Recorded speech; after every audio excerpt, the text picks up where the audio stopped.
So last క్లాస్లో ఎంతవరకు చెప్పుకున్నాం నాన్న మనం? In the last class, we just discussed about subsequent recognition, right? So subsequent recognition అంటే మనం ఏమన్నాం నాన్న? At the time of preparation of balance sheet. So balance sheet prepare చేసేటప్పుడు assets ఏవైతే ఉన్నాయో, I mean property, plant and equipment. This property, plant and equipment can be recognized with carrying amount. That carrying amount is also called as a book value. Sir, how we should calculate the book value, Nana? Here, the book value can be calculated in two models. Clear? Either we can follow the cost model or revaluation model, right? Under cost model, how to calculate the carrying amount? Cost minus accumulated depreciation minus impairment loss, right? In case of revaluation model, here the carrying amount can be calculated on the basis of revalued amount minus accumulated depreciation minus impairment loss. And in case of revaluation model, here we can deduct the accumulated depreciation and impairment loss only if it is after the revaluation. Clear, Andy? And now in this case of revaluation model, it is not compulsorily, right? ఇది compulsory అయితే కాదు అని చెప్పుకున్నాం, గుర్తుందా నాన్న? And next and very important one, in the subsequent revaluation, I mean in the subsequent recognition మనం discuss చేసుకోవాల్సిన matters ఏంటన్నా? నెంబర్ వన్, రీవాల్యూడ్ అమౌంట్ అప్పుడు అకౌంటింగ్ ట్రీట్మెంట్ ఏంటి అనేది డిస్కస్ చేసుకోవాలన్నా, రైట్? దేర్ ఆఫ్టర్ ఈ డిప్రిసియేషన్ అదంతా కూడా ఎలా క్యాలిక్యులేట్ చేసుకుంటాము, అండ్ ఇంపైర్మెంట్ లాస్. బట్ ఈ ఇంపైర్మెంట్ లాస్ ఏదైతే ఉందో that we have a separate accounting standard, I mean separate Ind AS. Clear అండి? అందుకనే దాని గురించి ఇక్కడైతే మనం డిస్కస్ చేయం. But remaining two topics, revalued amount and accumulated depreciation, వాటి గురించి ఇవాళ క్లాస్లో డిస్కస్ చేద్దాం నాన్న. ఓకేనా అండి? Sir, the first concept which is revaluation of property, plant and equipment.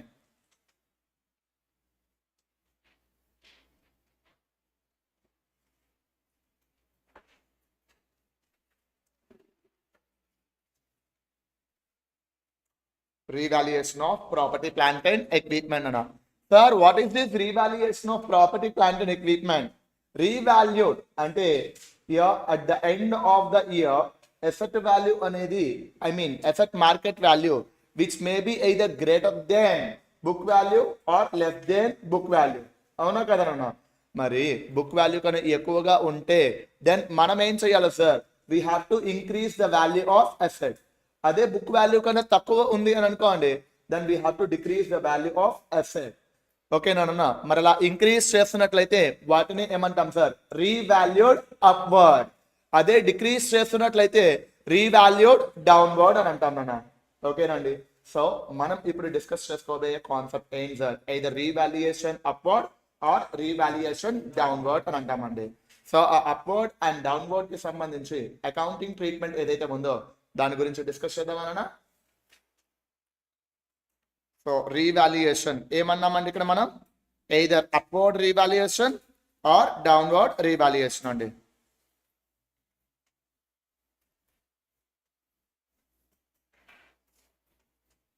Upward revaluation or downward revaluation.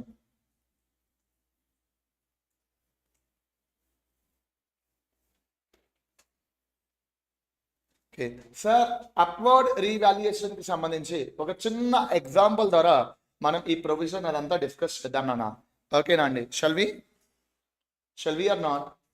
Okay, సరే అయితే నాన్న. Say let us example as cost of plant and machinery అండి. Cost of plant and machinery rupees 10 lakhs అని అనుకుందాం నాన్న. Rupees 10 lakhs. Life of the plant and machinery ఏదైతే ఉందో, life which is 5 years అండి. Life which is 5 years. After 2 years, the asset is realized. The asset is realized over rupees 7,85,000. asset ఎంత realise అవుతుందన్న? 7,85,000 rupees realise అవుతుంది అని అన్నాడు నాన్న. ఓకేనా అండి? మరి what is the book value after 2 years అనేది క్యాలిక్యులేట్ చేసుకోవాలా లేదా? జనరలీ బుక్ వాల్యూ ఎలా క్యాలిక్యులేట్ చేసుకుంటాం నాన్న? జనరలీ బుక్ వాల్యూ ఎలా క్యాలిక్యులేట్ చేసుకుంటామండి? 2 మోడల్స్ ఉన్నాయి మన దగ్గర. 2 మోడల్స్ ఉన్నాయి. ఏంటన్నా 2 మోడల్స్ అవన్నీ కూడా? Number 1 cost model, number 2 revaluation model. ఇంతకు ముందు 2 years లో ఎక్కడైనా రీవాల్యుయేషన్ చేసినట్టు ఇన్ఫర్మేషన్ చెప్పానండి? చెప్పలేదు. మరి ఇన్ఫర్మేషన్ అలాంటిది ఏమీ చెప్పకపోతే దెన్ ఏ మోడల్ యూజ్ చేయాలన్నా మనం ఇక్కడ? కాస్ట్ మోడల్ ఏదైతే ఉందో ఆ కాస్ట్ మోడల్ ని యూజ్ చేస్తామండి. అర్థమవుతుందా? అండర్ కాస్ట్ మోడల్ ఇక్కడ book value or carrying amount ఎలా క్యాలిక్యులేట్ చేస్తామన్నా? Original cost minus accumulated depreciation for 2 years minus impairment. But ఇక్కడ ఇంపైర్మెంట్ అలాంటి కాన్సెప్ట్స్ అయితే వన్స్ అగైన్ నేనేమి చెప్పలేదు. అంటే cost minus accumulated depreciation for 2 years అంతే కదా నాన్న? So here original cost which the value is 10 lakhs అండి, less depreciation for 2 years. Depreciation for 2 years నాన్న.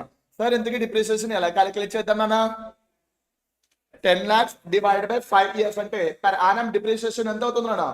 2 lakh rupees. So 2 lakhs into 2 years which the value is 4 lakhs నాన్న. మరి 4 lakhs తీసేస్తే ఇంకా book value or carrying amount ఎంత వస్తుంది నాన్న? 6 lakh rupees be the carrying amount అండి. ఓకేనా? But what is the realizable value here after 2 years? 7,85,000 rupees be the realizable value. అంటే ఫినాన్షియల్ పొజిషన్ క్యాలిక్యులేట్ చేసేటప్పుడు రియలైజబుల్ వాల్యూకి రికార్డ్ చేయాలి కాబట్టి so I have to increase the value of property plant and equipment. అర్థమవుతుందా అండి? అంటే I just want to increase the value of plant and machinery అంటే upward revaluation. ఓకేనా? అండ్ ఇక్కడ అకౌంటింగ్ ట్రీట్మెంట్ డిస్కస్ చేయక ముందు I just want to ask one question. ఎప్పుడు మనం రీవాల్యుయేషన్ అదంతా కూడా చేస్తున్నాము? After 2 years. క్లియర్? అంటే ఈ 2 years లో ఎంతకు ముందు రీవాల్యుయేషన్ అలాంటివి ఏమైనా జరిగాయా? ఏం జరగలేదు కదండి. ఈ 2 years లో రీవాల్యుయేషన్ అలాంటి కాన్సెప్ట్ ఏం లేదు కాబట్టి ఫస్ట్ టైం రీవాల్యుయేషన్ అనేది జరుగుతుంది. ఆ ఫస్ట్ టైం రీవాల్యుయేషన్ కూడా అప్వర్డా డౌన్వర్డా? అప్వర్డ్. అంటే ఫస్ట్ టైం రీవాల్యూడ్ అప్వర్డ్ కాబట్టి సో ఏదైతే సరే ప్రాఫిట్ వస్తుందో ఆ ప్రాఫిట్ అంతటిని కూడా క్యాపిటల్ ప్రాఫిట్ అని అనుకోవాలి. ఏమనుకోవాలన్నా? Capital profit. Sir capital profit accounting treatment ఏంటన్నా? క్యాపిటల్ ప్రాఫిట్ అకౌంటింగ్ ట్రీట్మెంట్ ఏంటండి? It should be transfer to capital reserve. Clear అండి? సో ఇక్కడ మనం ఏం చేస్తాం సార్ అంటే రీవాల్యుయేషన్ అప్పుడు జరుగుతుంది కాబట్టి రీవాల్యుయేషన్ రిజర్వ్ కి ట్రాన్స్ఫర్ చేసుకుంటాం నాన్న. అర్థమవుతుందా అండి? The balance in revaluation reserve ఏదైతే ఉందో దాని అంతటిని క్యాపిటల్ రిజర్వ్ కి ట్రాన్స్ఫర్ చేసుకుంటాం. అర్థమవుతుందా అండి? అంటే డైరెక్ట్ గా మనం క్యాపిటల్ రిజర్వ్ కి ట్రాన్స్ఫర్ చేయొచ్చు ఆర్ రీవాల్యుయేషన్ రిజర్వ్ కి ట్రాన్స్ఫర్ చేసి and the balance of revaluation reserve ని క్యాపిటల్ రిజర్వ్ కి ట్రాన్స్ఫర్ చేయొచ్చు. ఎప్పుడు ఇదంతా? ఫస్ట్ టైం రీవాల్యూడ్ అప్వర్డ్ అయితే. అర్థమవుతుందండి?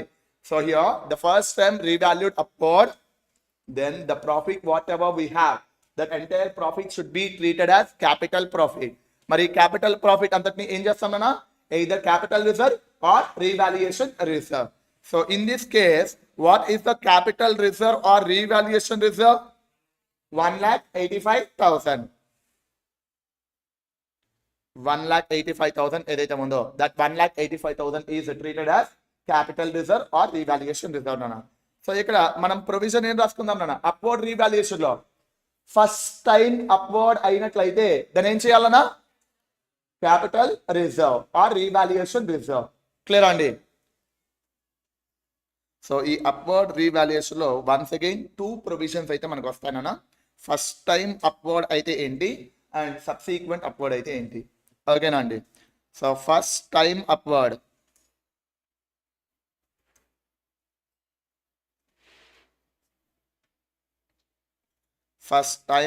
అయితే ఏం చేయాలన్నా? it is treated as capital profit and it should be transferred to capital reserve or revaluation reserve.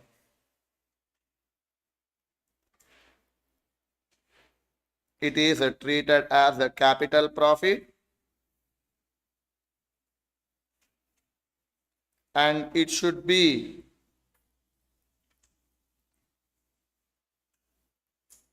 transferred to capital reserve or revaluation reserve.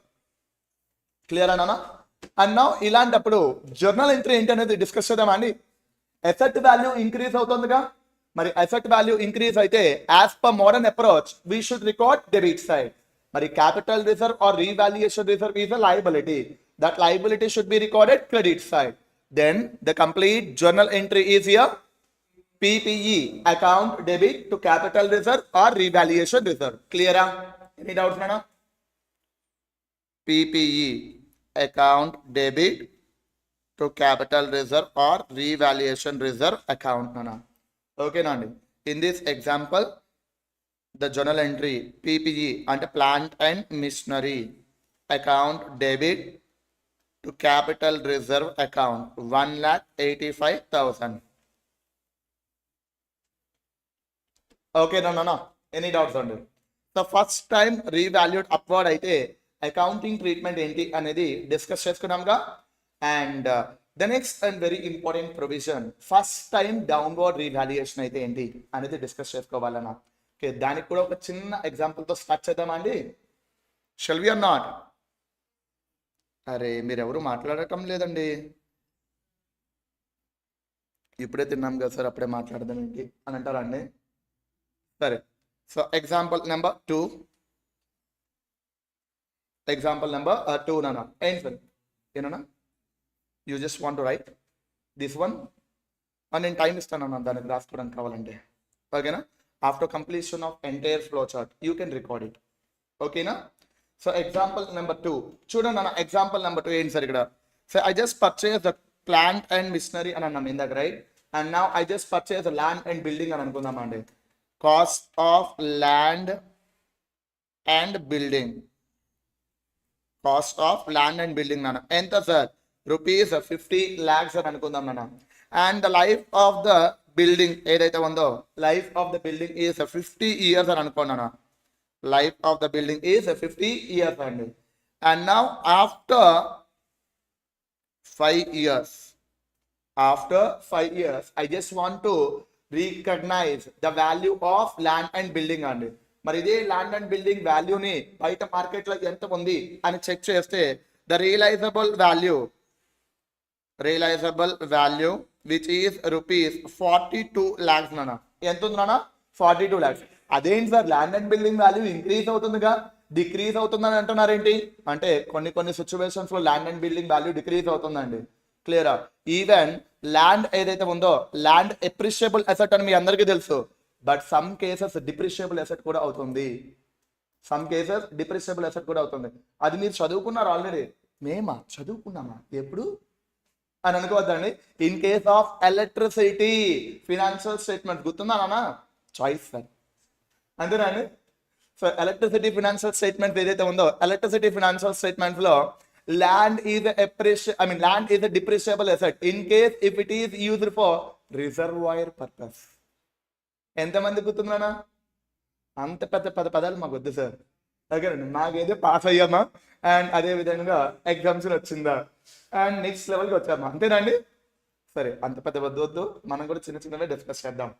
ఓకేనండి? అంటే క్యాలిక్యులేటివ్ రిస్క్ అయితే వద్దండి. ఓకేనా? మనం జస్ట్ నార్మల్గా రిస్క్ తీసుకుందాం, పాస్ అయిపోదాం. సరేనా? ఆఫ్టర్ 5 years రియలైజబుల్ వాల్యూ ఎంత అండి? 42 lakh rupees. ఓకేనా? అండ్ నా 5 years తర్వాత బుక్ వాల్యూ ఎంత అనేది నేను క్యాలిక్యులేట్ చేసుకోవాలిగా. And now can you please calculate the carrying amount after 5 years? 45 lakhs. So calculate చేశారు కదా, carrying amount of land and building which is 50 lakhs minus 5 lakhs be the depreciation, which the value is 45 lakhs nana. Okay sir, 45 lakhs be the carrying amount, but realizable value enta nana? 42 lakh rupees only. Sir 42 lakhs ante asset value ఏమైందా ఇక్కడ? Decrease అయింది. ఇంతకు ముందు ఎక్కడైనా asset value decrease అయిందా నాన్న? ఏం లేదు. ఫస్ట్ టైం రీవాల్యూ అయింది అండ్ రీవాల్యుయేషన్ అయ్యేటప్పుడు అసెట్ వాల్యూ ఏమైందా ఇక్కడ? డిక్రీజ్ అయిపోయిందండి. అంటే దాన్ని first time decrease the value of asset అని అంటాం.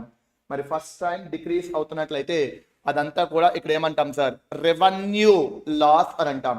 ఎందుకు సార్ అంటే లెస్ దెన్ బుక్ వాల్యూ అనేది డిక్రీజ్ అయ్యింది కాబట్టి దెన్ దాని అంతటిని రెవెన్యూ లాస్ కింద కన్సిడర్ చేయాలి. మరి రెవెన్యూ లాస్ అంటే దాన్ని ఎక్కడికి ట్రాన్స్ఫర్ చేస్తాం నాన్న? Profit and loss account. Clear అండి? So, in case of first time decrease the value of asset, it is treated as revenue loss. మరి రెవెన్యూ లాస్ అంతటిని కూడా ప్రాఫిట్ అండ్ లాస్ అకౌంట్ కి ట్రాన్స్ఫర్ చేసుకోవాలి. And in this case what is the loss? Loss ఎంతనా? 3 lakh rupees. మరి ఆ 3 lakhs ఏదైతే ఉందో ఆ 3 lakhs ని ఎక్కడికి ట్రాన్స్ఫర్ చేస్తామన్నా మనం? Profit and loss account.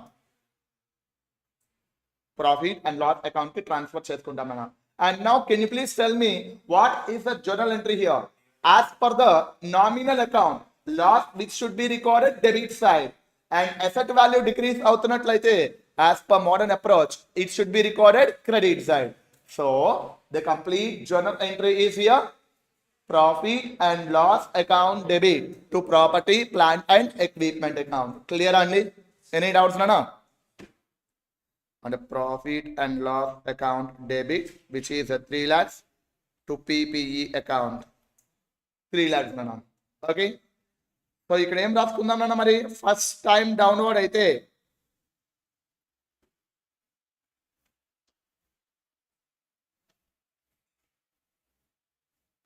first time downward అయితే what is the provision? It is treated as revenue loss.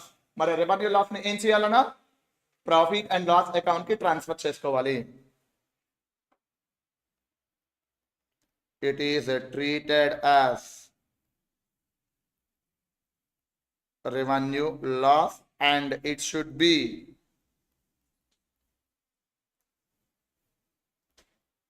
transfer to profit and loss account. The journal entry is profit and loss account debit to PPE account. Clear anona? Any doubts? So ikkada daaka evarikaina emana doubts unnaya andi? No? Then can I move on to the next one? Next one discuss cheskundam anona. So ippadaaka first time revalued downward and first time revalued upward ivanni discuss chestunanga. So వాటికి కొంచెం extension వెళ్దాం నాన్న. ఈ example గుర్తుంది కదండి మనకి? I mean ఈ example తీసుకోండి. ఈ ఎగ్జాంపుల్ గుర్తుందిగా ఇప్పుడు డిస్కస్ చేసింది. అండ్ ఆఫ్టర్ 2 years ఇప్పుడు అసెట్ వాల్యూ ఎంత ఉందిరానా? ఆఫ్టర్ 2 years అసెట్ వాల్యూ ఎంత ఉందిరానా? 45 లోంచి ఇప్పుడు ఇంకొక 3 lakh రూపీస్ లాస్ అని చెప్పి తీసేస్తే ఇంకెంత వాల్యూ ఉంటుందండి? 42 lakh రూపీస్ ఉంటుంది. మరి ఈ 42 lakh రూపీస్ ఎన్ని ఇయర్స్ నాన్న అమౌంటైజ్ చేయాలి? రిమైనింగ్ లైఫ్ ఎంత ఉంటుందండి? 45 years. అంటే this entire 42 lakh rupees which should be amortized the remaining 45 years అని అంటున్నాం. క్లియర్ అన్నా? అండ్ ఆఫ్టర్ 1 year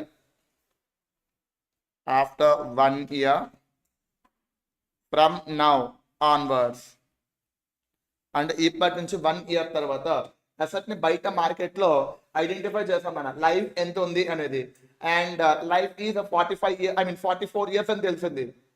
అండ్ అదే విధంగా రియలైజబుల్ వాల్యూ ఎంత sir? Realisable value is rupees 43 lakhs case 1 and case 2 the realizable value is 46 lakh rupees అని అర్థమైంది మనం. అంటే 2 కేసెస్ తీసుకుంటున్నా ఇక్కడ. ఫస్ట్ కేస్ ఏంటన్నా? Realisable value is 43 lakhs and second case realisable value ఎంతనా? 46 lakh rupees అని అంటున్నామండి. ఓకేనా? నౌ ఇప్పుడు ఒక్కసారి ఇంకొక 1 year తర్వాత బుక్ వాల్యూ ఎంత అనేది క్యాలిక్యులేట్ చేద్దామా? సో 42 lakhs ఏదైతే ఉందో దట్ ఈస్ అ రీవాల్యూడ్ అమౌంట్. ఆ రీవాల్యూడ్ అమౌంట్ తర్వాత 1 year డిప్రిసియేషన్ అయితే డిడక్ట్ చేయాలా లేదా? So 1 year depreciation and this 42 lakhs divided by 45 years అంటే పర్ యానం డిప్రిసియేషన్ ఎంత అవుతుంది నాన్న? ఎంతనా? 93,333. సో తీసేస్తే ఇంకెంత వాల్యూ ఉంటుందండి? 41,06,667 అంతే కదా. సో ద బుక్ వాల్యూ ఎంతనా ఇప్పుడు? 41,06,667 మీద బుక్ వాల్యూ. బట్ కేస్ 1 లో నేను ఎంతకు వాల్యూ చేశాను? 43 lakh రూపీస్ కి ఇక్కడ నేను వాల్యూ చేయడం అయితే జరిగిందండి. అంటే అసెట్ వాల్యూ ఎంత ఇంక్రీజ్ అయిందన్నా? 1,93,333 కి ఇంక్రీజ్ అయిందండి కేస్ 1 లో. క్లియర్ అన్నా? మరి ఫస్ట్ టైం అసెట్ ని రీవాల్యూ చేస్తున్నామా ఇక్కడ? లేదు, ఇంతకు ముందు ఆల్రెడీ అసెట్ ని రీవాల్యూ చేస్తున్నాం. అంటే this is not a first time. This we can call as subsequent revaluation. But subsequent revaluation అని అంటున్నాము. But upward revaluation downward revaluation? Upward revaluation అంటే సబ్సీక్వెంట్ అప్వర్డ్ రీవాల్యుయేషన్. ఇలాంటప్పుడు మనకి ఎంత ప్రాఫిట్ వచ్చింది అనేది చెక్ చేసుకోవాలన్నా. ఎంత ప్రాఫిట్ వచ్చిందన్నా? 1,93,333. అండ్ ఎర్లియర్ ఎంత లాస్ వచ్చింది అనేది చెక్ చేసుకోవాలన్నా.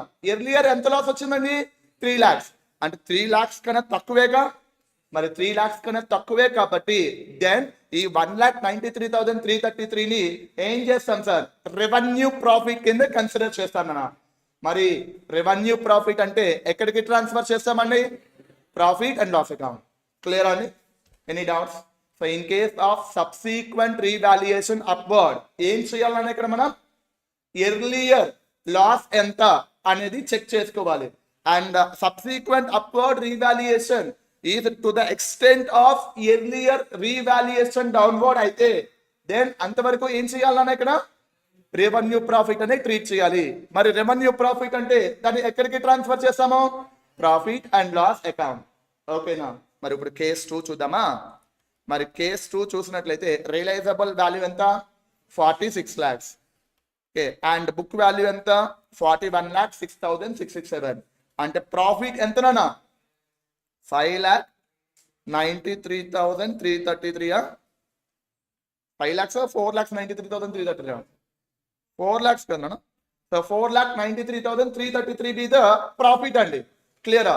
అండ్ నౌ ఎర్లియర్ లాస్ ఎంత? 3 lakhs.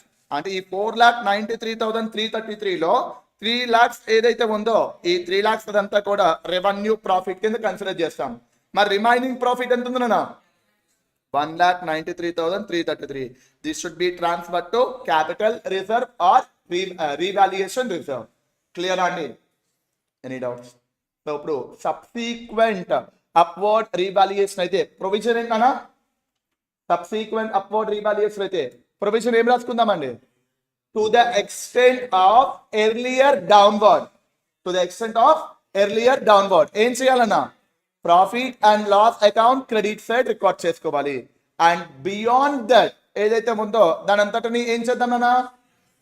క్యాపిటల్ ప్రాఫిట్ అని చెప్పి either capital reserve or revaluation reserve కి ట్రాన్స్ఫర్ చేసుకోవాలి. క్లియరా? ఎనీ డౌట్స్ నానా? ఎనీ డౌట్స్ అండి?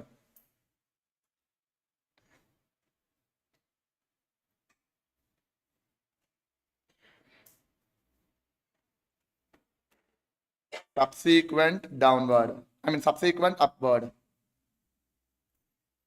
Subsequent upward అయితే ఏంటన్నా? To the extent of earlier downward ఏదైతే ఉందో దాని అంతటని ఏం చేయాలండి? Profit and loss account credit side record చేసుకోవాలి. రిమైనింగ్ ఏదైతే ఉందో ఆ రిమైనింగ్ అంతటిని కూడా క్యాపిటల్ ప్రాఫిట్ అని చెప్పి ట్రీట్ చేయాలన్నా. To the extent earlier downward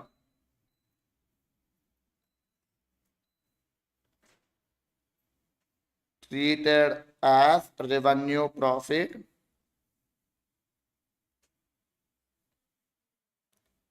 and beyond that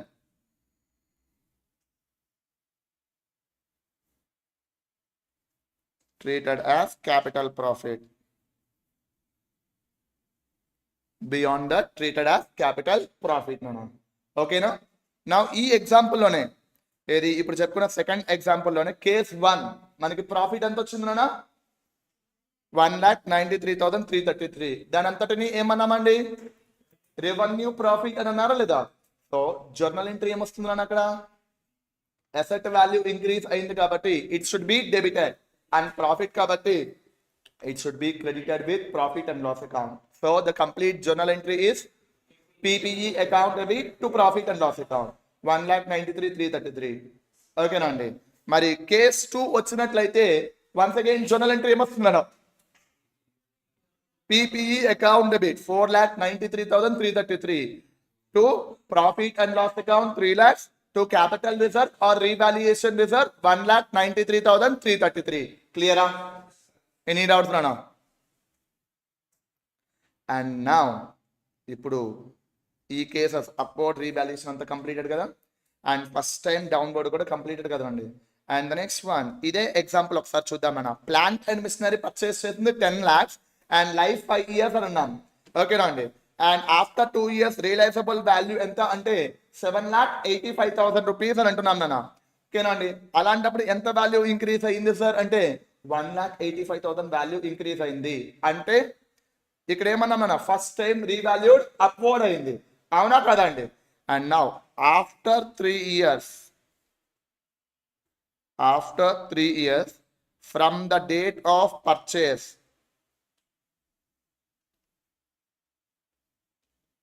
after 3 years from the date of purchase, the realizable value of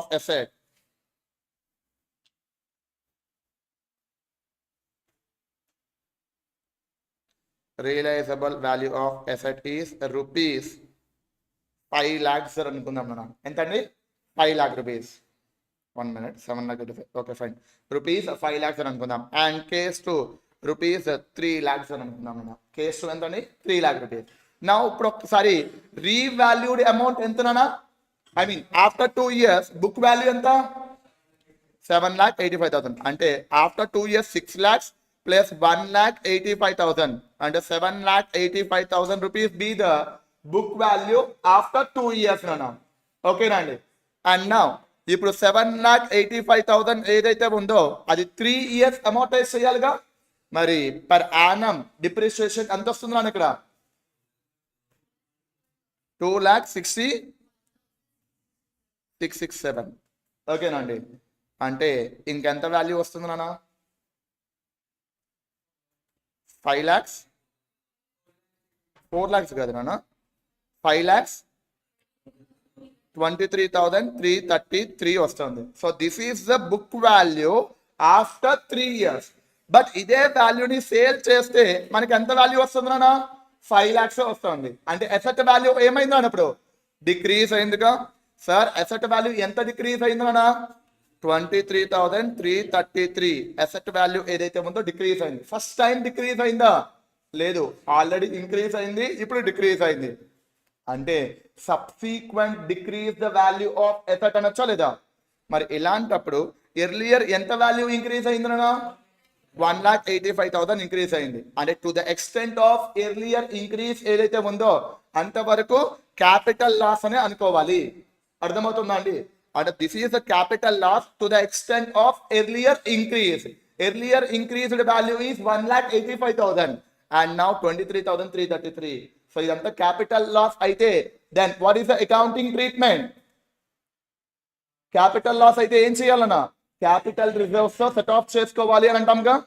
so this capital loss should be set off with capital reserve. అలా set off చేస్తున్నట్లయితే capital reserve value ఏమవుతుంది నాన్న? Decrease అవుతుంది. So capital reserve is a credit balance. మరి credit balance decrease అయితే ఎక్కడ record చేస్తాం నాన్న? Debit side. So capital reserve should be recorded debit side. And value of asset ఏదైతే ఉందో వాల్యూ ఆఫ్ ఎసెట్ అనేది డిక్రీజ్ అవుతుంది. సార్ మరి డిక్రీజ్ అవుతున్నట్లయితే it should be recorded credit side. Then complete journal entry ఏమొస్తుంది అన్నప్పుడు? Capital reserve account debit to PPE account. Clear అండి. And ఇప్పుడు ఒక్కసారి కేస్ 2 చూద్దాం. బిఫోర్ దట్ మనం రాసేసుకుందాం. Capital reserve account debit to PPE account case 1.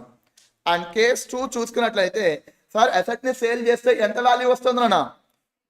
3 lakh rupees వస్తుందండి. But book value ఎంత? 5,23,333. అంటే ఎంత వాల్యూ డిక్రీజ్ అయిందన్నా ఇక్కడ? 2,23,333 డిక్రీజ్ అయిందన్నా. క్లియర్ అండి. 2,23,333 be the value decreased. Sir earlier ఎంత ఇంక్రీజ్ అయిందన్నా? 1,85,000. అంటే అప్ టు 1,85,000 రూపీస్ ఏమవుతుంది నాన్న? అప్ టు 1,85,000 ఏమవుతుంది నాన్న?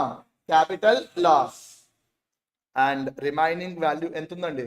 15 + 23 విచ్ ద వాల్యూ ఈస్ 38,333. మరి 38,333 ఏమవుతుంది సార్? రెవెన్యూ లాస్ అవుతుంది. మరి ఈ రెవెన్యూ లాస్ అంతటినీ కూడా మనం ఏం చేస్తాం సార్? ఎక్కడికి చేస్తామన్నా? ప్రాఫిట్ అండ్ లాస్ అకౌంట్ కి ట్రాన్స్ఫర్ చేసుకుంటామండి. క్లియరా? అర్థమవుతుందండి. So once again subsequent revaluation downward అయితే ఏం చేయాలన్నా? సబ్సీక్వెంట్ రీవాల్యుయేషన్ డౌన్వర్డ్ అయితే ఏం చేయాలండి? ఎర్లియర్ ఎంత ఇంక్రీజ్ అయింది ఆర్ ఎంత క్యాపిటల్ ప్రాఫిట్ ఉంది అనేది చెక్ చేసుకోవాలి. To the extent of capital profit మనం దాన్ని క్యాపిటల్ లాస్ అని ట్రీట్ చేస్తారు. బియాండ్ దట్ ఏదైతే ఉందో అదంతా ఏంటన్నా రెవెన్యూ లాస్. మరి in this example journal entry ఏమొస్తుంది నాన్న? జర్నల్ ఎంట్రీ ఏమొస్తుందండి? సో క్యాపిటల్ లాస్ ఎంతనా 1,85,000. It should be debited and capital reserve account debit 1,85,000 and revenue loss ఎంతనా 38,333. దాన్ని ఎక్కడికి ట్రాన్స్ఫర్ చేస్తాం? P&L account 38,333. Asset value decrease అయింది కాబట్టి it should be recorded credit side with PPE. ఎంత? 2,23,333. This is a provision. Okay, Nandi. So subsequent revaluation downward.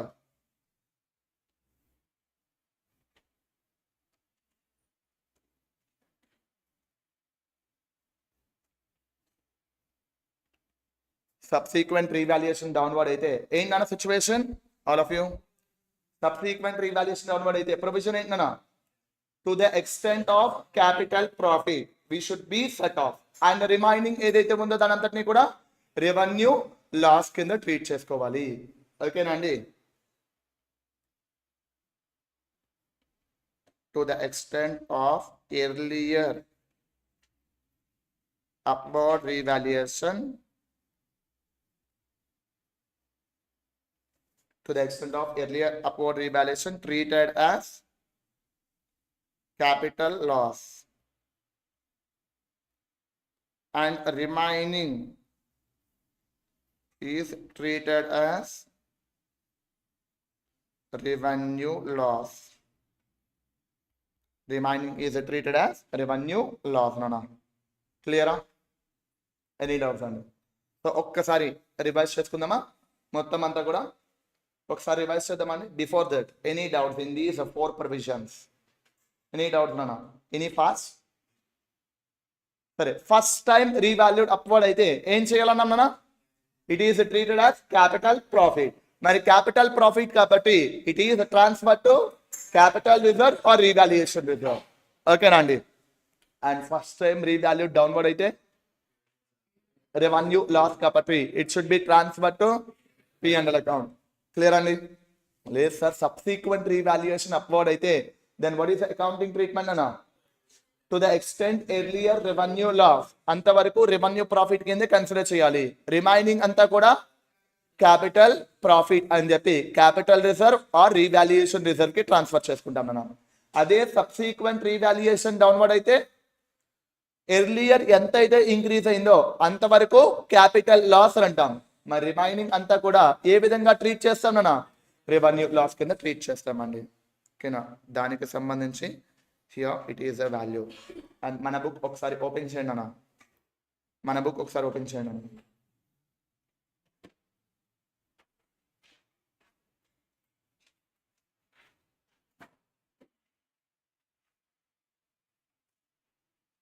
So open చేస్తారండి. It's a page number 1.4. Okay, here the entire diagram nana.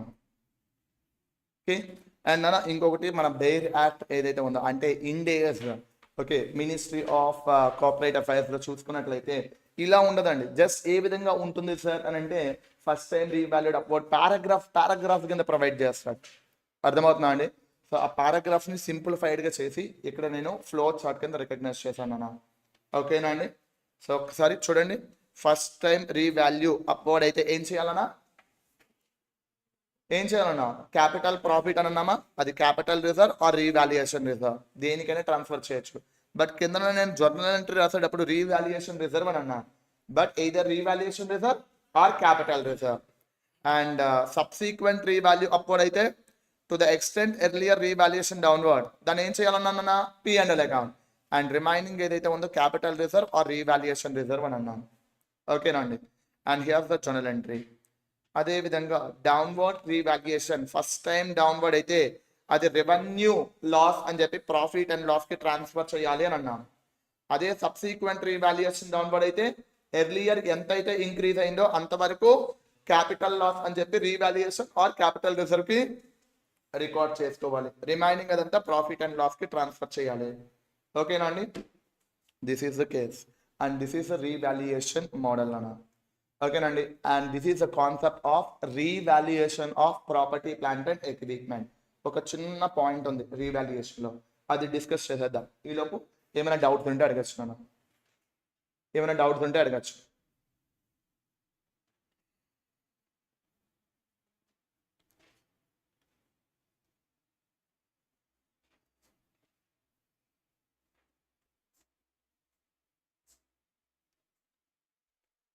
Any doubts?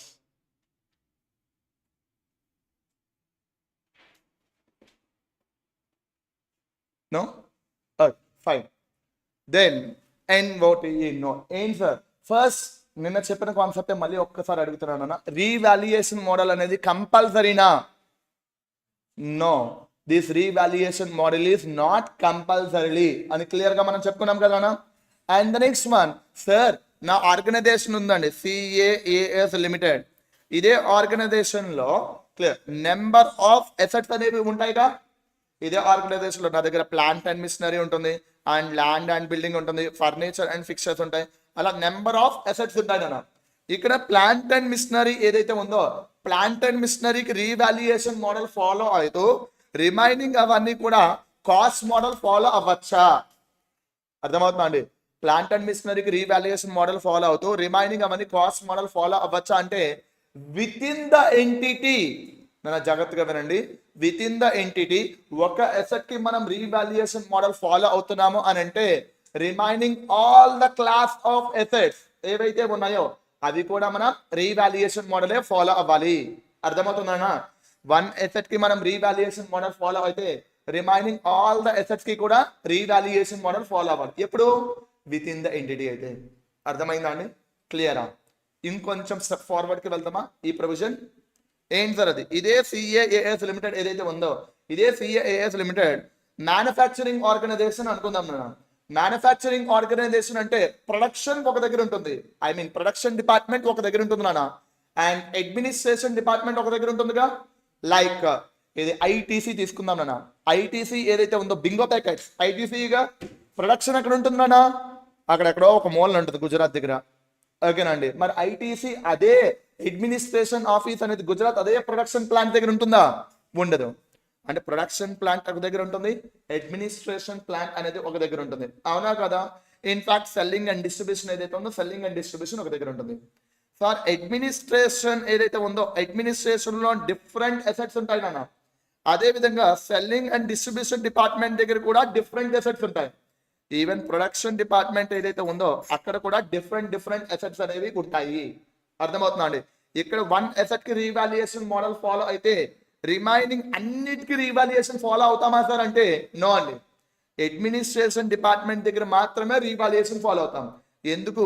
Administration has a separate identity. అర్థమవుతుందా? అదే విధంగా selling and distribution ఏదైతే ఉందో, selling and distribution ఇది separate identity. Production ఏదైతే ఉందో, production ఇది సపరేట్ ఐడెంటిటీ. అర్థమవుతుందన్న? డిఫరెంట్ డిఫరెంట్ డిపార్ట్మెంట్స్ ఉన్నాయి.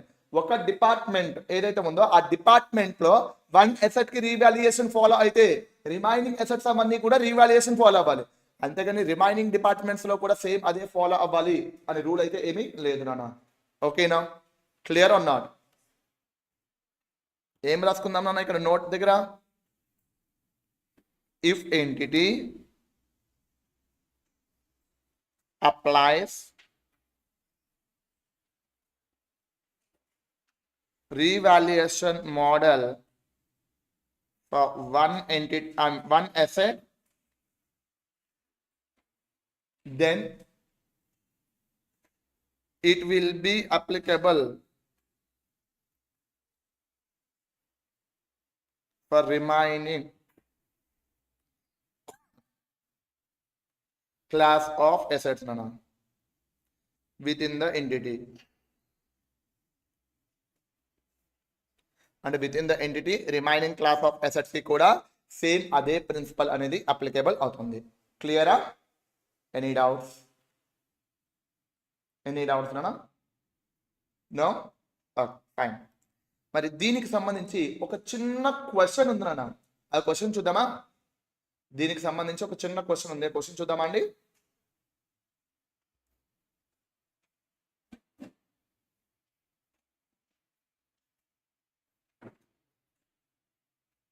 గుర్తుందా అండి, నిన్న రీవాల్యుయేషన్ అనేది నేను చెప్పలేదు అని అన్నా.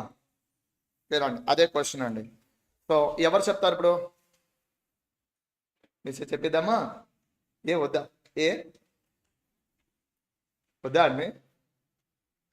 సర్లేండి, చూడండి అన్న. It's page number 4.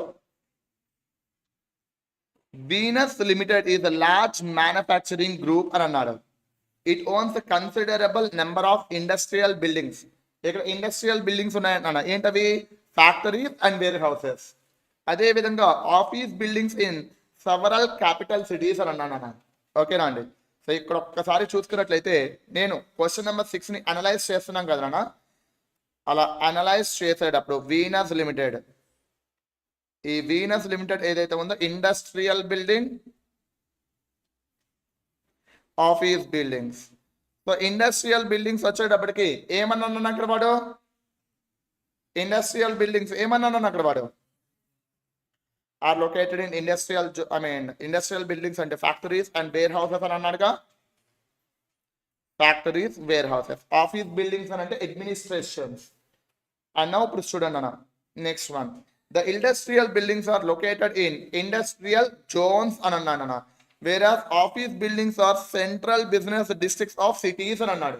And industrial buildings separate, office buildings ఏవైతే ఉన్నాయో అది కూడా separate. Venus limited management wants to apply Ind AS 16 revaluation model to subsequent measurement of office buildings, but continue to apply the historical cost model to the industrial buildings అని అన్నాను. అంటే industrial buildings ఏవైతే ఉన్నాయో industrial buildings కి ఏమన్నాను ఇక్కడ వాడు? Cost model ఏదైతే ఉందో కాస్ట్ మోడల్ ఫాలో అవుతానని అంటున్నాడు. అండ్ ఆఫీస్ బిల్డింగ్స్ ఏవైతే ఉన్నాయో ఆఫీస్ బిల్డింగ్స్ కి ఏం ఫాలో అవుతా అంటున్నాను? Revaluation model. అంటే ఆఫీస్ బిల్డింగ్ ఏమో రీవాల్యుయేషన్, ఈ ఇండస్ట్రియల్ బిల్డింగ్స్ ఏమో కాస్ట్. ఫాలో అవ్వచ్చా? ఫాలో అవ్వచ్చుగా. ఎందుకంటే office which is treated as separate identification and industrial is treated as separate identification. Is this acceptable under Ind AS 16 property plant and equipment?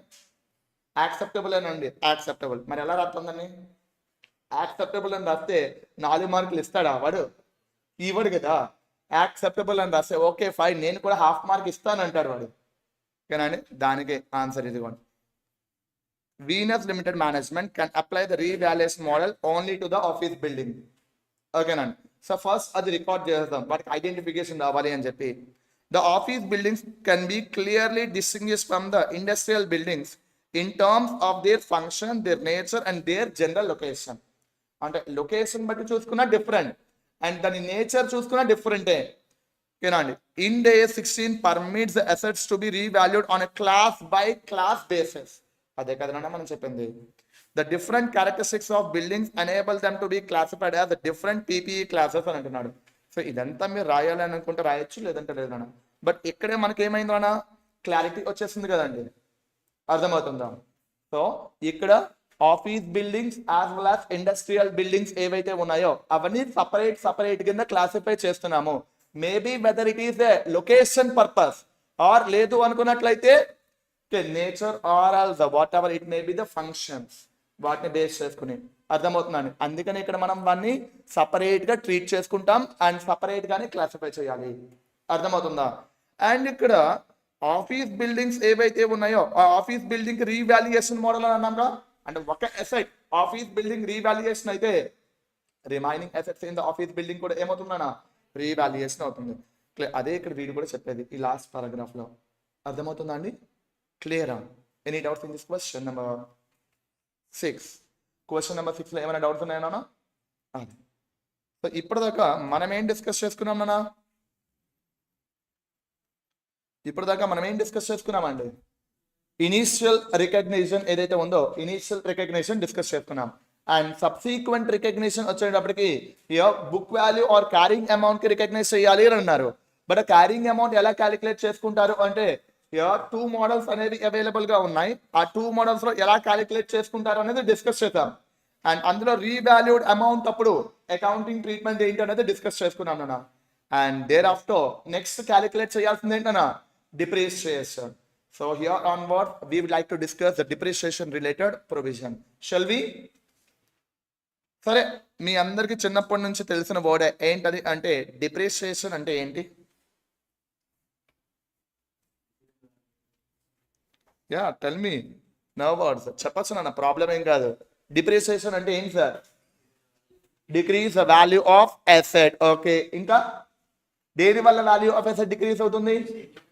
Due to excellent నాన్న, excellent word. Due to wear and tear, effluxion of time, or even accident, technological obsolescence and customer preferences. అలా చెప్పుకుంటూ పోతే number of reasons చెప్పుకోవచ్చు నాన్న. ఓకేనా అండి? So ఇదేదైతే ఉందో దీని అంతటిని కూడా మనం ఏమంటాం sir? This we can call as meaning of depreciation. Meaning of depreciation అన్న. బట్ నాకు కావాల్సింది ఏంటి సార్ అంటే ఇక్కడ what is the definition of depreciation as per companies act 2013. Companies act 2013 base చేసుకుంటే డిప్రిసియేషన్ డెఫినేషన్ ఏంటి sir? Companies act 2013. Companies act 2013 depreciation definition చెప్పింది అసలు? చెప్పిందండి. ఎక్కడ సార్ చెప్పింది? Schedule 2 of companies act 2013. Sir తూచు సార్, షెడ్యూల్ 3 తెలుసు నాకు, షెడ్యూల్ 2 తెలియదు సార్ నాకు, అంతేనా అండి? Schedule 2 which is related to depreciation as per companies act 2013. Schedule 3 ఏదైతే ఉందో షెడ్యూల్ 3 అనేది మనకి ఫినాన్షియల్ స్టేట్మెంట్స్ అన్న. ఓకేనండి? సో ఈ క్లాసిఫికేషన్ ఫస్ట్ అయితే మనకు ఇప్పటిదాకా అవసరం అయ్యేది. ఓకేనా అండి? అండ్ రిమైనింగ్ అదంతా కూడా మీరు కంపెనీలలో డిస్కస్ చేస్తారు. అండ్ అదైతే నాకు రిలేటెడ్ అయితే కాదు. ఓకేనా అండి? సో షెడ్యూల్ 2 ఏంటన్నా? డిప్రిసియేషన్. మరి as per schedule 2 of companies act 2013, schedule 2 ప్రకారంగా డిప్రిసియేషన్ అంటే ఏంటి sir? allocation of cost of the asset. Allocation of cost of the asset over useful life.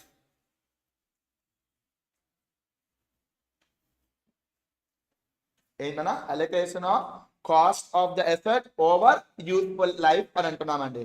అర్థమవుతుందా సార్? ఈ డెఫినేషన్ మనం అనలైజ్ చేద్దామన్నా. అనలైజ్ చేస్తే sir entire cost of the asset ఏదైతే ఉందో entire cost of the asset ని allocate చేస్తామా? నా క్వశ్చన్ అర్థమైందా అండి? Entire cost of the asset ని మనం అలొకేట్ చేస్తామా అంటే no, to the extent of depreciable value. అంటే డిప్రిషియబుల్ వాల్యూ వరకు మాత్రమే ఇక్కడ అలొకేట్ చేసుకుంటాం నాన్న. So to the extent of depreciable value. To the extent of depreciable value. Sir ఇక్కడ డిప్రిషియబుల్ వాల్యూ ఎలా క్యాలిక్యులేట్ చేసుకుంటాం సార్? మన cost minus scrap value. Depreciable వాల్యూని ఎలా క్యాలిక్యులేట్ చేస్తామన్నా? Cost minus scrap value. Clear అండి? అంటే డిప్రిషియేషన్ క్యాలిక్యులేట్ చేసేటప్పుడు ఇక్కడ 3 ఫ్యాక్టర్స్ అయితే ఎఫెక్ట్ అవుతాయి. ఏంటి సార్ ఆ 3 ఫ్యాక్టర్స్? అవన్నీ కూడా number 1 which is cost, number 2 scrap value, number 3 which is life or estimated life. Clear అండి? సో ఈ 3 ఫ్యాక్టర్స్ ని బేస్ చేసుకుని మనం ఏం చేస్తామన్నా? డిప్రిసియేషన్ అదంతా క్యాలిక్యులేట్ చేస్తాం. ఆ 3 ఫ్యాక్టర్స్ లో కాస్ట్ ఏదైతే ఉందో కాస్ట్ ని ఎలా క్యాలిక్యులేట్ చేస్తారు అనేది ఆల్రెడీ మనం సెకండ్ క్లాస్ నుంచి థర్డ్ క్లాస్ వరకు డిస్కస్ చేసుకున్నామా లేదా? అండ్ నౌ స్క్రాప్ వాల్యూ అంటే ఏంటి, అది ఎప్పుడు కన్సిడర్ చేస్తారు అనేది నేను మీ నోట్ నుంచి విందామని అనుకుంటున్నాను అన్న. ఏమంటారు? స్క్రాప్ వాల్యూ అంటే ఏంటండి? Residual value. ఎక్సలెంట్ ఆన్సర్ నాన్న. ఓకేనండి? ఆర్ రియలైజబుల్ వాల్యూ, అంతేనండి? Scrap value, residual value, realisable value, ఈ 3 సపరేట్ అండి. ఒకటే అని అనుకుంటాం కానీ ఈ 3 సపరేట్. అర్థమవుతుందా? Scrap, realisable, residual. రెసిడ్యువల్ అంటే రిమైనింగ్ వాల్యూ అని అర్థం. ఓకేనండి? రియలైజబుల్ వాల్యూ అంటే సేల్ చేస్తూ వచ్చిన వాల్యూ. అర్థమవుతుందా అండి? లైఫ్ అయిపోయిన తర్వాత ఆర్ ఎసెట్ పాడైపోయిన తర్వాత ఇంకా ఏదైనా వాల్యూ అదే ఎసెట్ ని మనం బయట స్క్రాప్ వాడికి సేల్ చేస్తాం చూసారన్నా, అలాంటప్పుడు వచ్చిన వాల్యూని స్క్రాప్ వాల్యూ అని అంటాం. ఈ మూడు వేరు వేరు. బట్ అన్ఫార్చునేట్లీ ప్రీవియస్ సెక్షన్స్లో అంటే ఇంటర్ ఆర్ ఫౌండేషన్ లెవెల్లో వాళ్ళకి అర్థం కాదు అనే ఇంటెన్షన్తో మూడు ఒకటే అని చెప్తాను నాన్న. ఓకేనండి. ఈవెన్ నేనైనా ఫౌండేషన్లో అలాగే చెప్తాను, ఏంటి scrap or realisable or receivable value ఒకటేనా అంట. ఇంటర్ లెవెల్కి వచ్చేటప్పటికి కొంచెం డిఫరెంట్గా చెప్తాం, ఎందుకంటే అక్కడ వాళ్ళకి మెచ్యూరిటీ వస్తుంది అనే ఇంటెన్షన్తో. ఇంకా మెచ్యూరిటీ అనేది ఇక్కడ ఉంటుంది కాబట్టి ఆ మూడు వేరు వేరు అని ఇక్కడ చెప్పడం జరిగింది. ఓకేనా అండి. సరే, స్క్రాప్ వాల్యూ అంటే ఇక్కడ ఇప్పుడే చెప్పుకున్నాం కదా, realisable value or else amount received at the time of completion of life of the asset. మరి స్క్రాప్ వాల్యూని ఎప్పుడు కన్సిడర్ చేస్తాం? మీరు కొన్ని క్వశ్చన్స్ చూస్తే స్క్రాప్ వాల్యూ 0 అని అంటాడు, అండ్ కొన్ని క్వశ్చన్స్ చూస్తే స్క్రాప్ వాల్యూ ఏదైతే ఉందో స్క్రాప్ వాల్యూ అమౌంట్ ప్రొవైడ్ చేస్తాడు. ఎప్పుడు సార్ అమౌంట్ ని కన్సిడర్ చేయాలి, ఎప్పుడు సార్ 0 అనుకోవాలి? అదేముంది సార్, క్వశ్చన్లో ఇవ్వకపోతే 0, క్వశ్చన్లో ఇచ్చాడు అనుకోండి ఆ వాల్యూ కన్సిడర్ చేస్తాను, అంతే కదండి. అంతేనా నాన్న, ఇంకేమైనా ఉందా? అంతేనా. బట్ కాకపోతే లైవ్గా కొంచెం డిస్కస్ చేసుకోవాలన్నా. అంటే suppose if we are the accountant of one entity, అలాంటప్పుడు స్క్రాప్ వాల్యూ మనం ఎస్టిమేట్ చేసి అక్కడ రికగ్నైజ్ చేసుకోవాలి. అది ఎప్పుడు సార్ అనేది చూద్దామా అండి.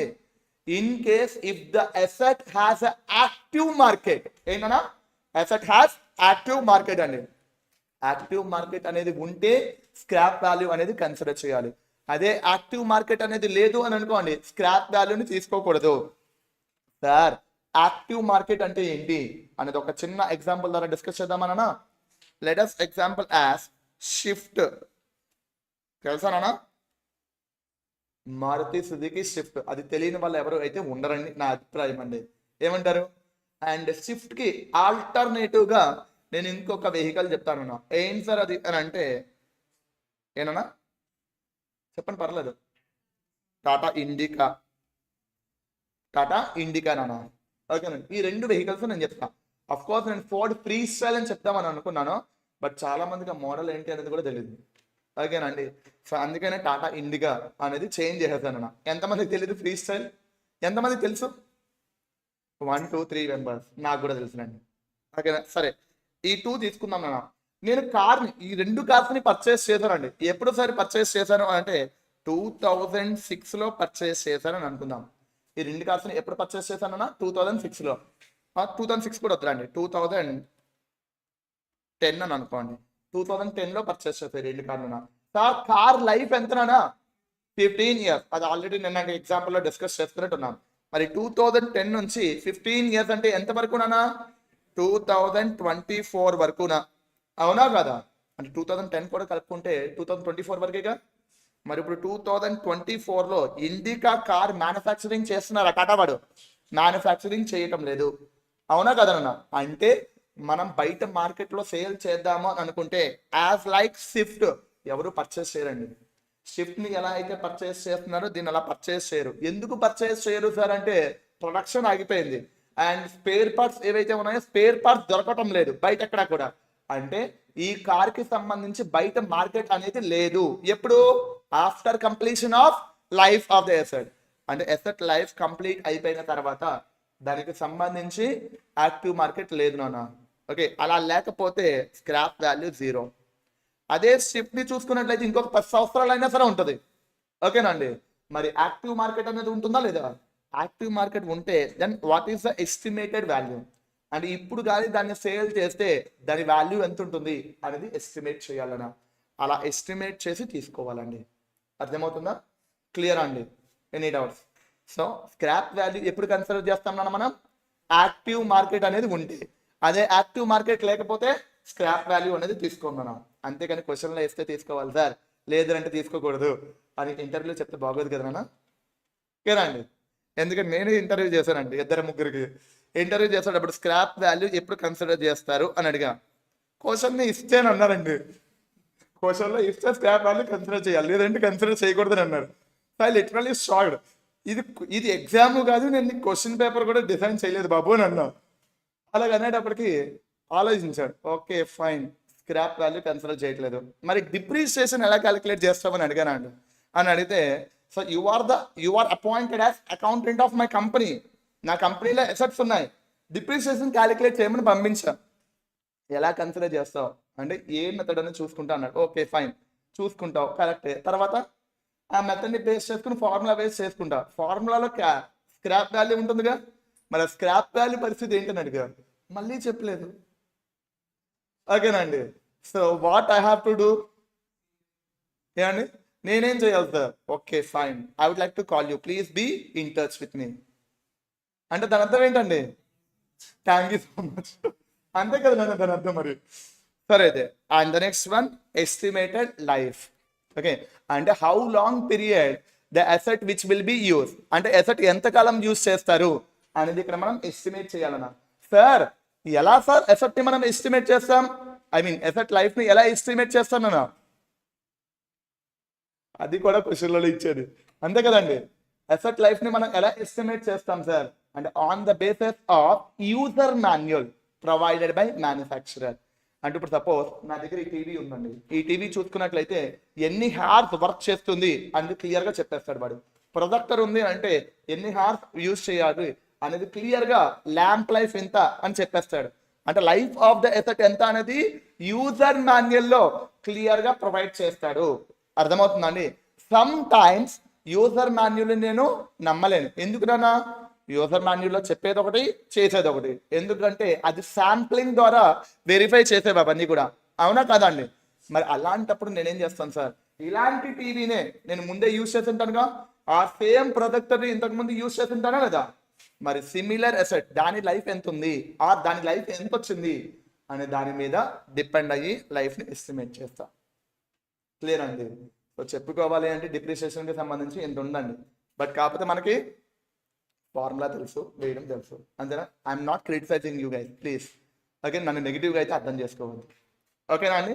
అంటే నా ఇంటెన్షన్ ఏంటి అని అంటే, రేపు పొద్దున నేను ఒకరికి ఇంటర్వ్యూ చేశాను, వారికి జాబ్ ఇవ్వలేదు, అలాంటి ఆప్షన్స్ మీకు రాకూడదు, ఓకేనా అండి? అంటే you can be eligible for any of the job. అంటే మీరు ఒకరిని, ఐ మీన్ మిమ్మల్ని ఒకరు రిజెక్ట్ చేయకూడదండి, మీరు కావాలంటే వేరే మంది రిజెక్ట్ చేయొచ్చు, ఓకేనా? ఎందుకు? ఓకే, మీకు 4 కంపెనీస్కి సెలెక్ట్ అయ్యారండి, అందరూ ఏం చేస్తారన్నా బెస్ట్ వన్ చూస్ చేసుకుంటారు, రిమైనింగ్ 3 వదిలేస్తారు, అంతే. అంతేకాని 4 కంపెనీలు ఎవరు యాక్సెప్ట్ చేస్తారు అనేది ఎదురు చూడకూడదు. అర్థమవుతుందా అండి? అంతే. లైక్ సో డిప్రిసియేషన్ అంటే ఏంటన్నా, డిప్రిసియేషన్ అంటే ఏంటండి? Allocation of cost of the asset over useful life. ఓకేనా? Here can the entire amount be allocated అంటే no, to the extent of depreciable value. ఆ డిప్రిషియబుల్ వాల్యూ ఎలా క్యాలిక్యులేట్ చేస్తాం sir? Cost minus scrap. And what all are the factors we should be consider for calculation of depreciation అంటే these are the 3 factors. అవి ఎలా estimate చేయాలి అనేది clear గా ఇప్పటిదాకా డిస్కస్ చేసుకున్నాం మనం, ఓకేనా అండి? The next and very important one, sir what all are the methods which we have for calculation of depreciation అనా? డిప్రిసియేషన్ క్యాలిక్యులేట్ చేయడానికి ఎన్ని మెథడ్స్ ఉన్నాయండి? చెప్పుకుంటూ పోతే నెంబర్ ఆఫ్ మెథడ్స్ ఉంటాయి, బట్ ఇండే 16 ఏదైతే ఉందో, ఇండే 16 యాక్సెప్ట్స్ ఓన్లీ 3 మెథడ్స్ నానా. ఏంటి సార్ ఆ 3 మెథడ్స్? అవన్నీ కూడా straight line method, written down value method and production units method. దీని యూనిట్స్ ఆఫ్ ప్రొడక్షన్ మెథడ్ అని కూడా అంటాం మనం, ఓకేనండి? So these are the 3 methods which we have for calculation of depreciation అని అంటాం. ఇందులో స్ట్రైట్ లైన్ మెథడ్ లో డిప్రిసియేషన్ ఎలా క్యాలిక్యులేట్ చేస్తాం నాన్న? ఆన్ కాస్ట్ మీద, ఓకేనా అండి? And here constant rate of depreciation అని అంటాం. అండ్ ఇంతకీ డిప్రిసియేషన్ ఎలా క్యాలిక్యులేట్ చేస్తారు సార్ అంటే cost minus scrap divide by life. మరి రిటర్న్ డౌన్ వాల్యూ మెథడ్ లో డిప్రిసియేషన్ ఎలా క్యాలిక్యులేట్ చేస్తారు నాన్న? Clear, opening book value into rate of depreciation. మరి రేట్ ఆఫ్ డిప్రిసియేషన్ ఎలా క్యాలిక్యులేట్ చేస్తాం నాన్న? రేట్ ఆఫ్ డిప్రిసియేషన్ ఎలా క్యాలిక్యులేట్ చేస్తారండి? రేట్ ఆఫ్ డిప్రిసియేషన్ అది ఎట్లా ఉంది? 1 minus nth root of scrap divided by cost into 100. విన్నారా వినలేదా? వినలేదా అండి?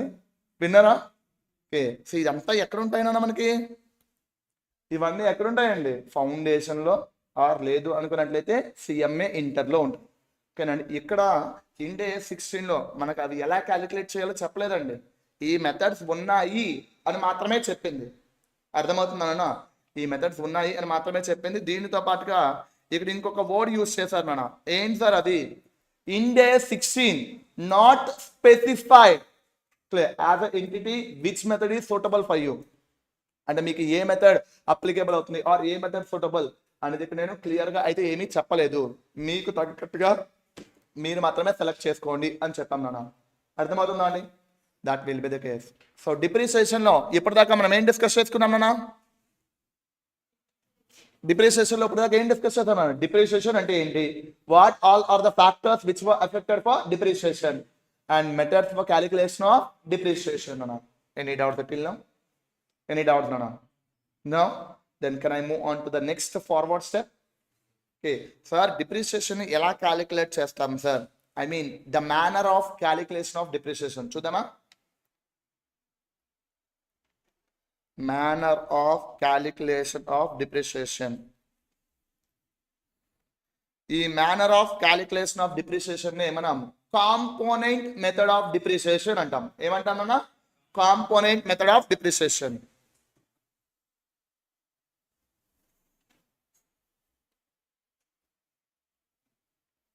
కాంపోనెంట్ మెథడ్ ఆఫ్ డిప్రిసియేషన్ అండి.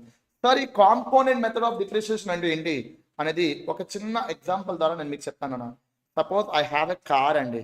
నేను మీ అంత ఆర్టిస్ట్ని కాదు నాన్న, ఏదో జస్ట్ నార్మల్గా వేద్దాను. కదండి, ఐ హ్యావ్ ఎ కార్, అది కార్ అనుకుందాం బై మిస్టేక్. సార్ ఆ కార్లో ఏమేమి పార్ట్స్ ఉంటాయి నాన్న? నాకు steering, engine, thereafter wheels, then leather seats, glass, plastic, iron, ఇవి కదా నాన్న. అంటే ఈ కాంపోనెంట్స్ ని నేను ఐడెంటిఫై చేయగలనా అంటే ఎస్. ఇప్పుడు టైర్ కాస్ట్ ఎంత ఉంటుంది నాన్న? ఒక టైర్ కాస్ట్ మీకు తెలిసినంత వరకు ఎస్టిమేట్ చేసి చెప్పండి, ప్రాబ్లం ఏం కాదు మా. ఒక 4,000 నుంచి 5,000 వరకు టైర్ కాస్ట్ ఉంటుంది. అదే స్టీరింగ్ కాస్ట్ ఎంత ఉంటుంది అనేది చెప్పగలమా లేదా? అండ్ అదే విధంగా ఇంజన్ కాస్ట్ ఎంత ఉంటుంది అనేది చెప్పగలమా లేదా నాన్న? అంటే కాంపోనెంట్స్ ఏవైతే ఉన్నాయో కాంపోనెంట్స్ ని సపరేట్ గా మనం ఐడెంటిఫై చేస్తున్నాం. అదే కాంపోనెంట్స్ కాస్ట్ ఎంత ఉంటుంది అనేది సపరేట్ గా మనం క్యాలిక్యులేట్ చేసుకుంటున్నాం. And what is the life of the tyre అనేది చెప్పగలమా లేదా? And what is the life of the engine అని చెప్పగలమా లేదా? అంటే కాంపోనెంట్స్ లైఫ్ ఏదైతే ఉందో లైఫ్ ని కూడా సపరేట్ గా ఎస్టిమేట్ చేయగలుగుతున్నాం మనం. అర్థమవుతుందా అండి? అంటే ఫస్ట్ కాంపోనెంట్స్ ని సపరేట్ గా ఐడెంటిఫై చేయాలి. కాస్ట్ ఏదైతే ఉందో కాస్ట్ ని సపరేట్ గా క్యాలిక్యులేట్ చేయాలి. దేర్ ఆఫ్టర్ లైఫ్ ఏదైతే ఉందో లైఫ్ ని సపరేట్ గా ఎస్టిమేట్ చేయగలగాలన్నా. ఈ 3 కండిషన్స్ సాటిస్ఫై అయితే ఈచ్ అండ్ ఎవ్రీ కాంపోనెంట్ కి కూడా సపరేట్ గా డిప్రిసియేషన్ క్యాలిక్యులేట్ చేస్తాను. అర్థమవుతుందా అండి? సో దీన్నే కాంపోనెంట్ మెథడ్ ఆఫ్ డిప్రిసియేషన్ అంటారు. So once again component method of depreciation అంటే ఏంటి సార్? ఏమన్నా 3 కండిషన్స్ సాటిస్ఫై అవ్వాలన్నాం. ఏంటంటే 3 conditions? Component of the assets can be identified separately, and cost ఏదైతే ఉందో కాస్ట్ ని సపరేట్ గా క్యాలిక్యులేట్ చేయాలి, అండ్ యూస్ఫుల్ లైఫ్ ఏదైతే ఉందో యూస్ఫుల్ లైఫ్ ని సపరేట్ గా ఎస్టిమేట్ చేయాలి. ఈ 3 కండిషన్స్ సాటిస్ఫై అయితే దాన్ని ఏం చేయాలన్నా? Calculate depreciation for each and every component separately. Sir ఆ 3 కండిషన్స్ లో ఏ ఒక్క కండిషన్ సాటిస్ఫై అవ్వకపోయినా సరే దాన్ని ఏం చేయాలన్నా? ఎంటైర్ అసెట్ కి డిప్రిసియేషన్ అనేది క్యాలిక్యులేట్ చేయాలి. అంటే car in total asset depreciation calculate చేయాలన్నా. అర్థమవుతుందా అండి? Very very important point. What are the 3 steps for this component method of depreciation? ఎందుకు సార్ 3 steps అంతే ఇంపార్టెంట్ అని అర్థం. ఓకేనా అండి? Clear? Any doubts madam? Any doubts అండి all of you?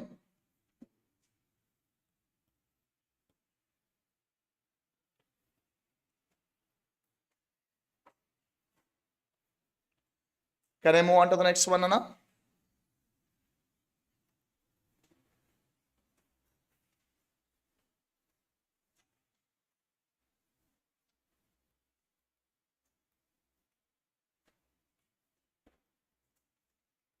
Special provisions for depreciation.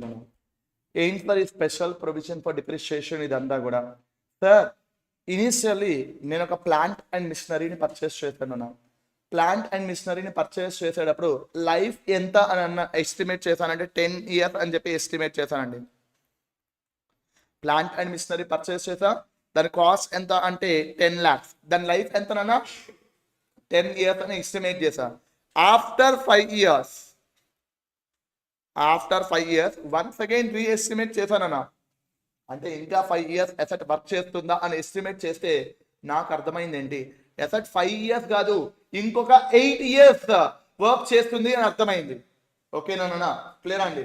So 5 years అయిపోయిన తర్వాత జనరల్ గా అయితే ఇంకా ఎంత లైఫ్ మిగిలి ఉంటుంది నాన్న, 5 years ఉంటుంది. కానీ ఎన్ని ఇయర్స్ వర్క్ చేస్తున్నాం నాన్న, 8 years వర్క్ చేస్తున్నాం. అంటే రీఎస్టిమేషన్ ఆఫ్ లైఫ్. మరి ఇలాంటప్పుడు ఏం చేయాలి sir, in this situation we have to follow prospective effect. ఏం ఫాలో అవ్వాలన్నా, ప్రాస్పెక్టివ్ ఎఫెక్ట్ అనేది ఫాలో అవ్వాలి. సార్ ప్రాస్పెక్టివ్ ఎఫెక్ట్ అంటే ఏంటి sir, prospective effect means from the date of changes take place. ఏంటన్నా, from the date of changes take place after 5 years reestimation to 8 years అని అన్నాంగా, re-estimation to 8 years.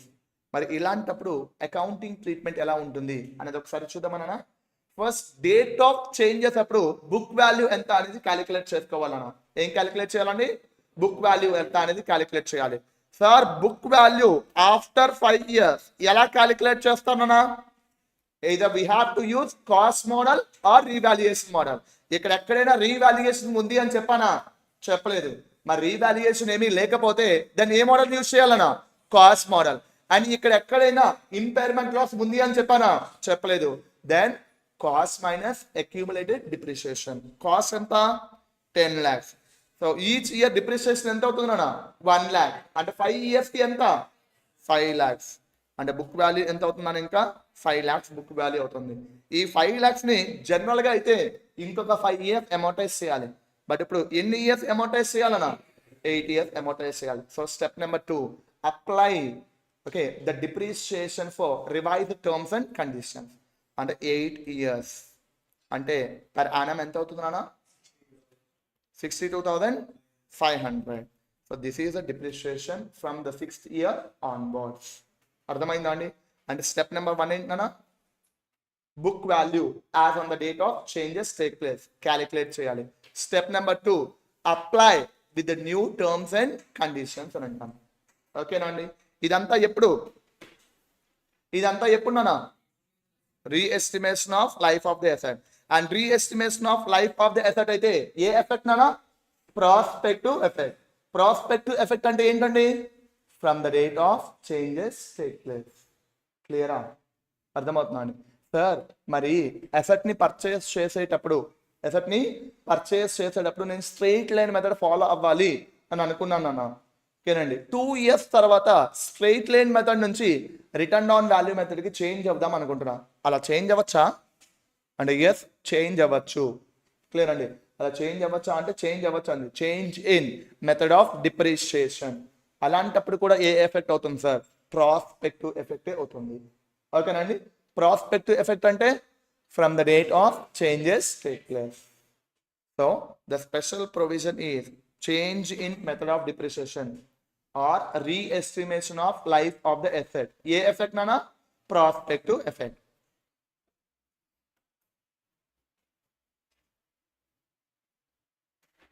Change in method of depreciation or re-estimation of life of the asset. Re-estimation of life of the asset. A effect na, prospective effect. Sir, prospective effect ante manam emannam na, from the date of changes take place.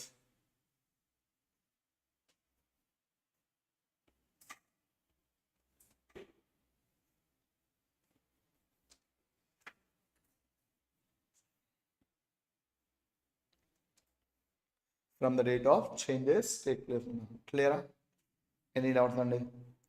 ఇది మన special provision అండి. ఇప్పటిదాకా discuss చేసుకున్నది ఈ note point. ఓకేనా. So ఇప్పటిదాకా పీపీఈలో మనం ఏం డిస్కస్ చేసుకున్నాం అన్న, పీపీఈ అంటే ఏంటి, thereafter objective and scope. దాని తర్వాత recognition criteria, initial recognition, subsequent recognition.